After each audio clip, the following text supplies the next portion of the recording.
देखिए पहला सवाल दे रखा है जिसमें 4 सेंटीमीटर 9 सेंटीमीटर त्रिज्या के एक वृत्त दूसरे को बाह्य स्पर्श करते हैं तो उभयनिष्ठ स्पर्श रेखा की लंबाई याद करनी। देखो उभयनिष्ठ पहले तो क्या होती है, जो दो वृत्तों के जो ऊपर की जो टचिंग लाइन होती है उसे उभयनिष्ठ कहते हैं। जैसे ये उभयनिष्ठ है और एक अनुप्रस्थ अनुप्रस्थ होती है, ये जो क्रॉस होती है ये अनुप्रस्थ कहलाती है। ठीक है, अनुप्रस्थ को अपन तिर्यक भी कह सकते हैं, उभयनिष्ठ तिर्यक स्पर्श रेखा। जबकि उभयनिष्ठ रेखा है जिसको अपन सार्व भी कह सकते हैं, ये सार्व स्पर्श रेखा या फिर उभयनिष्ठ। देखो इसको दो तरीके से याद कर सकते हैं। एक तो त्रिभुज बना लिया था, ये ऐसे वृत्त की स्पर्श रेखा है। अपन को पता है वृत्त की जो स्पर्श रेखा है वो केंद्र पर 90 डिग्री का कोण बनाती है, ये 90 डिग्री का कोण बना दिया। अब ऐसे ये इसको देखेंगे, ये 4 है, ये 9 वृत्त के केंद्रों के बीच की दूरी 13 होगी। जबकि ये पूरी जो टोटल है 9 है तो ये घट जाएगी, इसमें ये वाली 4 है, जो ये 4 इसमें हट जाएगी तो ये PR कितना बचेगा, सिर्फ 5 बचेगा। ये 5 है, ये 13 है, तो ये ऑटोमेटिकली 12 हो जाएगी ट्रिपलेट के अनुसार, क्योंकि ये 90 डिग्री के सामने में जो कर्ण है, कर्ण का मतलब 13 है और ये 4 है और ये ये 5 है, तो ये ऑटोमेटिकली 12 हो जाएगी। लेकिन इसको अपन अलग से त्रिभुज निकाल लेंगे, PQ और R अलग से त्रिभुज निकालने पर अपन सोल्व करेंगे तो x बराबर में 12 आ जाएगा। अलग से क्यों निकालेंगे, क्योंकि ये सामने वाली भुजा तो कर्ण है और ये आधार है, ये लंब का मान अपने को ज्ञात, लंब ये है, आधार का मान अपने को ज्ञात करना है। तो कर्ण स्क्वायर बराबर आधार स्क्वायर प्लस में लंब स्क्वायर का मान निकालेंगे तो ये यहाँ से 12 आ जाएगा। एक दूसरा जो इसका, ये तो थोड़ा याद करने लायक तरीके, ये तरीका थोड़ा अच्छा नहीं है, ये वाला देखो, ये सूत्र याद करने, दोनों में स्पेशल जो सूत्र है कुछ भी नहीं है। ये कहना चाह रहा है उभयनिष्ठ स्पर्श रेखा, जब ये बात कर ले उभयनिष्ठ स्पर्श रेखा की, ये तो ये वाला सिर्फ समझाने के लिए था कि समझ में आ जाए कैसे क्या होता है। जबकि सिर्फ अपने को इस वाले सवालों में सिर्फ सूत्र याद रखना अपने को, क्या, जब ये उभयनिष्ठ स्पर्श रेखा की बात कहे या फिर अनुप्रस्थ स्पर्श रेखा की बात कहे तो अंडर रूट तो आएगा ही आएगा। अंडर रूट में ये वाला पोर्शन भी दोनों तरफ आएगा, केंद्रों के बीच की दूरी का स्क्वायर, ये उभयनिष्ठ में भी आएगा, ये अनुप्रस्थ में भी आएगा, यानी केंद्रों के बीच की दूरी का स्क्वायर, माइनस दोनों में आएगा, माइनस उभयनिष्ठ में भी तिर्यक में, माइनस R2 माइनस R1 का होल स्क्वायर। ये ध्यान रखना है कि सिर्फ R2 माइनस R1 का होल स्क्वायर उभयनिष्ठ स्पर्श रेखा में करना है, R2 माइनस R1 का होल स्क्वायर। अब अंडर रूट में 13 केंद्रों के बीच की दूरी है इनकी, माइनस में देखो केंद्रों के बीच की दूरी दे रखी है, ये 9 यहाँ से और यहाँ तक, यानी ये 4 था, ये 9 था, टोटल 13 होगी। वैसे सवाल में भी दे रखी है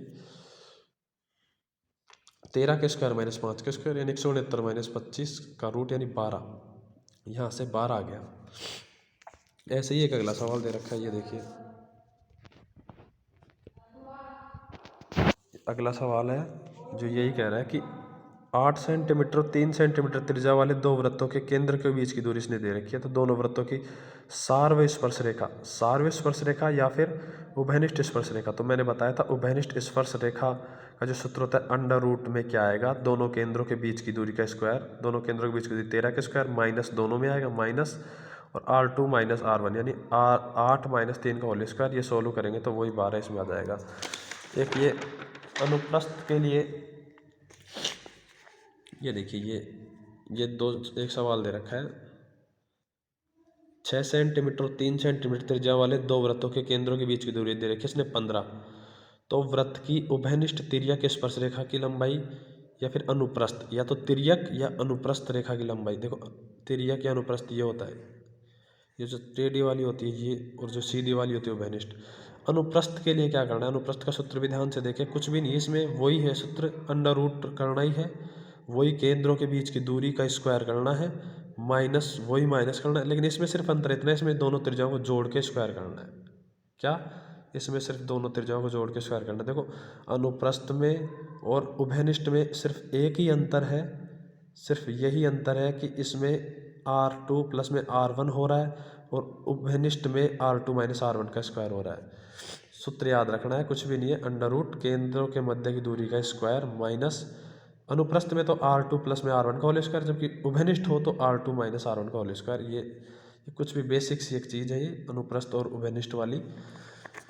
इसको दोबारा से देख ले। एक ये सवाल दे रखा था, ये ऐसे वृत्त बना रखा है, ये देखिए ये वृत्त बना रखा था, ये दे रखा था यूं, ये CD एक चाप है, ये चाप से एक ही चाप से दो कोण बना रखे थे, एक तो A बना रखा था और एक इस वाले से बी बना रखा था। इसमें ये थीटा का मान पूछ रहा है, जो त्रिभुज ए डी सी में थीटा का मान पूछ रहा है। डी की वैल्यू पूरी 85 दे रखी है, जबकि ये बी की वैल्यू 40 दे रखी थी। इस सवाल में सबसे जो अच्छी चीज़ थी वो ये थी कि इसमें क्या है भाई, एक ही चाप द्वारा जो वृत्त की परिधि पर जो बनाए गए कोण समान होते हैं, एक ही चाप द्वारा, यानी ये सी डी चाप है। देखो ये सी डी चाप, ये सी डी चाप द्वारा एक कोण तो बन रहा है ये ए, और इसी चाप द्वारा ये दूसरा कोण बना रखा है ये बी, परिधि पर, यानी परिधि पर बनाएगा जो। अब जो ये वाला कोण तो कितना है, ये बी 40 दे रखा है अपने को सवाल में, ये वाला 40 दे रखा है बी, तो ये 40 दे रखा है, तो ऑटोमेटिकली ही ये सवाल 40 हो जाएगा भाई। ये अपने को 40 दे रखा है, तो ये ए के चाप द्वारा, सी डी चाप द्वारा ये बनाया हुआ है, और सी डी चाप द्वारा परिधि पर ये बना, ये 40 तो ये 40। तब सवाल में कुछ भी नहीं है, थीटा का मान निकला जो कि ए डी सी अपन त्रिभुज ले लेंगे अलग से। ए का मान 40 है, डी का मान 85 है, तो बचा हुआ मान 55 आ जाएगा। ये देखिए अलग से अपन ने त्रिभुज भी ले लिया था, यानी 85, ये 40, और ये थीटा की वैल्यू यहाँ से निकल जाएगी। अब एक ये सवाल दे रखा है छोटा सा, इसमें कोई बड़ी चीज़ है नहीं।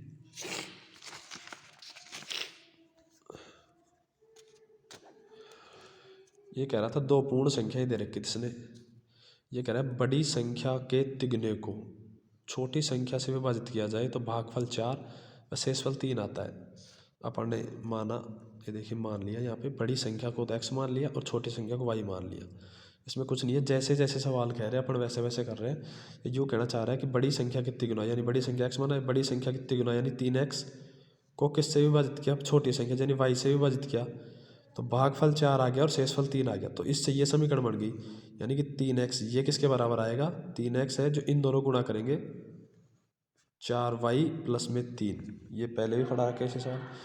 और एक दूसरा जो कह रखा था, यदि छोटी संख्या के 7 गुणे को, ये देखिए छोटी संख्या के 7 गुणे को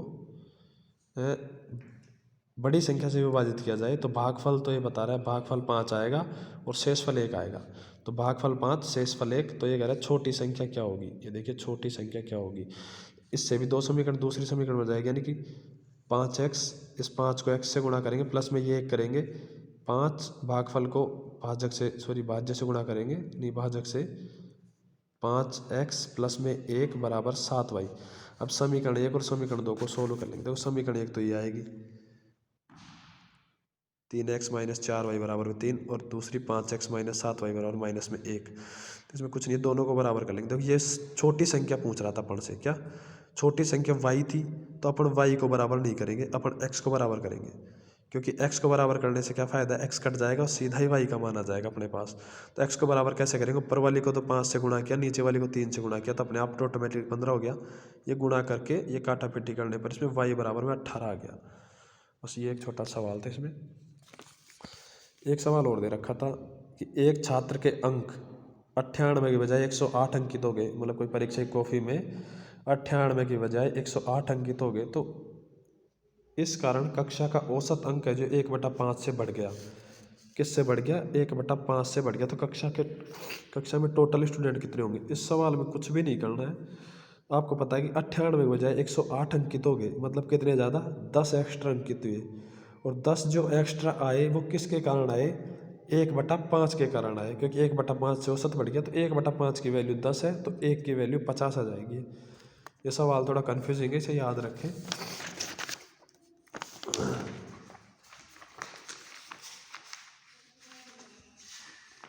एक ये छोटा सवाल और दे रखा था जो भिन्न वाला है,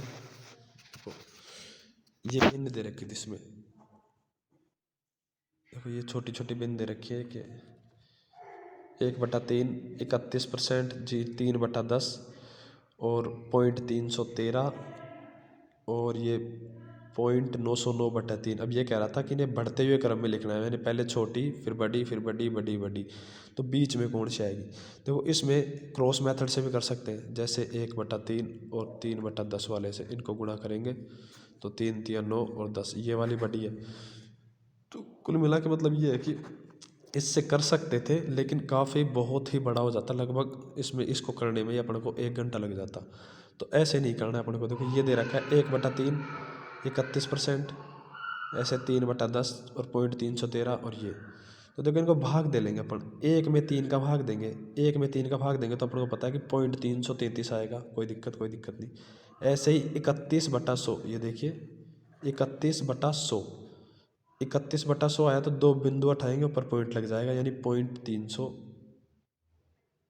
ये सॉरी ये गलती हो गई यहाँ पे, 31/100 का मतलब है कि 0.310 आएगा, 1 मिनट,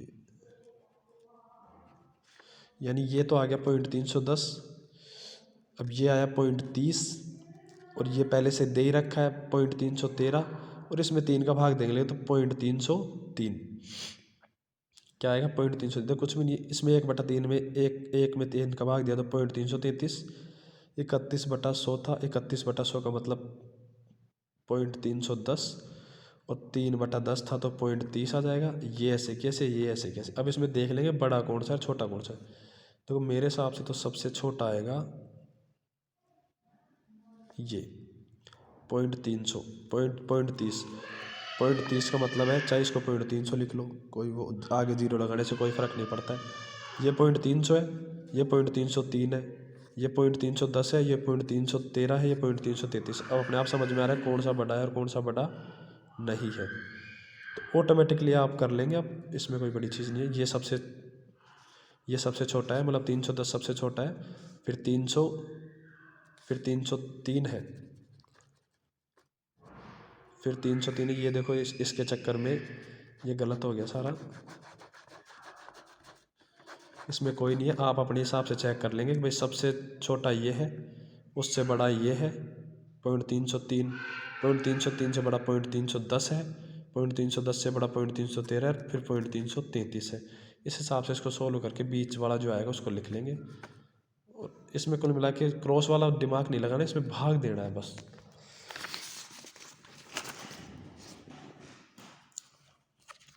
एक मिनट, ये देखो ये वृत्त का दे रखा था, ये थोड़ा सा मैं 1 मिनट बता दूं आपको, ये जो भी कुछ है, एक ऐसे सवाल भी दे रखे रहते हैं कई बार, 2 वृत्त दूर दूर दे हुए रहते हैं, 2 वृत्त दूर दूर दे रखे हैं, तो ये कहेंगे इनमें उभयनिष्ठ स्पर्श रेखा और तिर्यक स्पष्ट रेखा कितनी है। देखो उभयनिष्ठ तो इसमें कितनी हुई 2, और तिर्यक भी कितनी हुई 2, सिर्फ यही इन दोनों वृत्तों को टच करती हुई स्पर्श रेखाएं खींच सकते हैं। और यूँ कहें कि मैक्सिमम कितनी स्पर्श रेखाएं हो सकती हैं, तो मैक्सिमम 4 हो सकती हैं, 1 2 3 और 4। और मिनिमम कितनी हो सकती है, मिनिमम कुछ भी नहीं हो सकती, मिनिमम 0 भी हो सकती है। ऐसे ही एक अगला सवाल दे रखा था, इन्हीं के आधार पर ऐसे जो वृत्त पास पास में टच कर रहे हैं, बाहर से स्पर्श कर रहे, तो इनमें स्पर्श रेखाएं कितनी होगी 1 2 और 3, यानी मैक्सिमम स्पर्श रेखा 3 और मिनिमम 2। और प्रतिच्छेद करते हुए वृत्त आएंगे, प्रतिच्छेद करते हुए में सिर्फ 2 ही खिंच सकती हैं स्पर्श रेखाएं, तीसरी नहीं खिंच सकती, मैक्सिमम 2 मिनिमम 0। ऐसे ही एक ये अंदर से ये वृत्त टच कर रहा है, तो इसमें एक ही खिंच सकती है, दोनों वृत्तों को टच करती है, मिनिमम मैक्सिमम भी 1 और मिनिमम 0 सॉरी। और ये एक अंदर से वृत्त है जिसमें ना तो दोनों को टच करते हुए एक भी स्पर्श रेखा नहीं खींची जा सकती है, ठीक है, इसमें कुछ भी नहीं है। और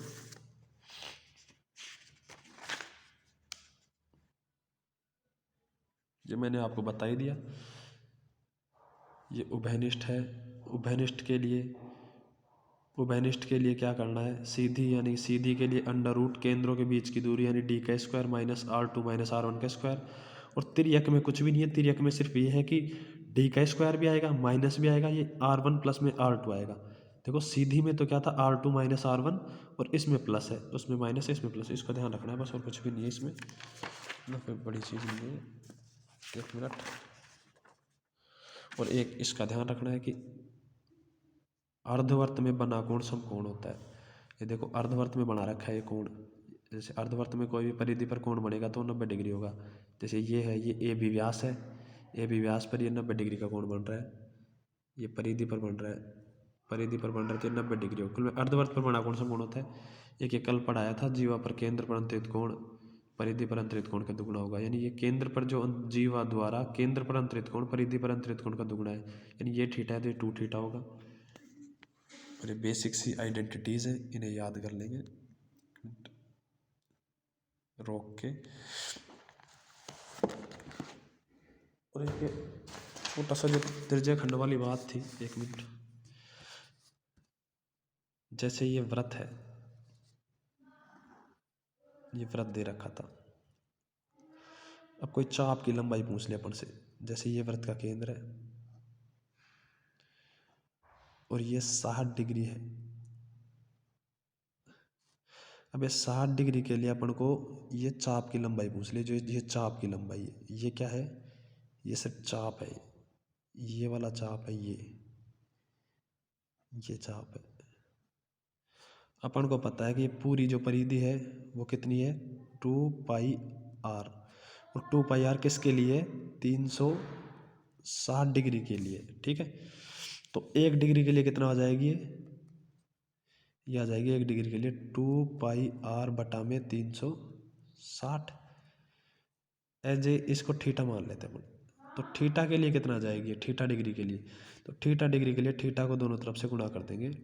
थीटा डिग्री के लिए 2πr थीटा बटा में 360, ये इसका चाप की लंबाई का सूत्र है ये, यानी ये चाप की लंबाई के लिए है ना।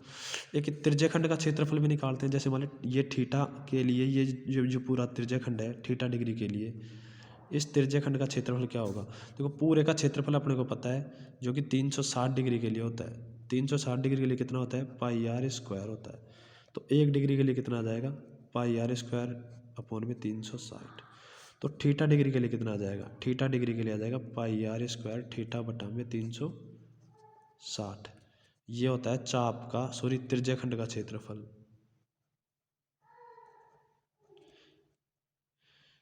ये त्रिज्यखंड का क्षेत्रफल आ जाएगा। ये इसे दोबारा से और देख ले।